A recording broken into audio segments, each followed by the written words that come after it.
నెల్లూరు జిల్లా కందుకూరు నియోజకవర్గం దామరకానిపాడుకు చెందిన తిరుమలశెట్టి లక్ష్మీనాయుడిని హత్య ఘటనపై పీవీఆర్ రాష్ట్ర కాపునాడు ఆగ్రహం వ్యక్తం చేసింది. హత్య చేసిన నిందితుడు కాకర్ల హరిశ్చంద్ర ప్రసాద్ని కఠినంగా శిక్షించాలని డిమాండ్ చేస్తోంది.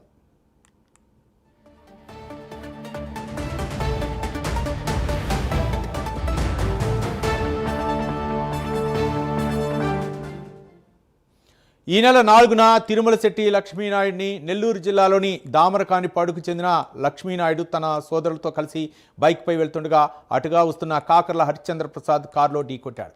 ఆ ఘటనతో ముగ్గురు కింద పడిపోగా లక్ష్మీనాయుడుపై నుంచి కారు పోనిచ్చాడు.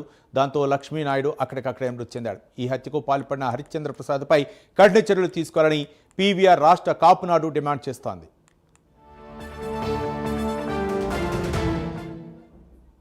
నెల్లూరు జిల్లా నియోజకవర్గం దామరకానిపాడు అనే గ్రామంలో ఒక బలిజ కులస్థుడు తిరుమలశెట్టి లక్ష్మీనాయుడు అనే ఒక యువకుణ్ణి అత్యంత దారుణంగా కాకర్ల హరిశ్చంద్ర ప్రసాద్ అనే ఒక డబ్బు మదం, అధికార మదం, కులాహంకారంతో హత్య చేయించి ప్లస్ వాళ్ళ తమ్ముళ్ళను కూడా కారుతో గుద్దించి అత్యంత ప్రమాదానికి ఇచ్చేసినటువంటి ఆ యొక్క కాకర్ల హరిశ్చంద్ర ప్రసాద్ని మా బలిజ కులస్థుడిని హత్య చేయించినందుకు శిక్ష పడేదాకా పీవీఆర్ ఆంధ్రప్రదేశ్ రాష్ట్ర కాపునాడు తీవ్రంగా ఖండిస్తూ కాకర్ల హరిశ్చంద్ర ప్రసాద్కి శిక్ష పడాలని కోరుకుంటూ నమస్కారాలు.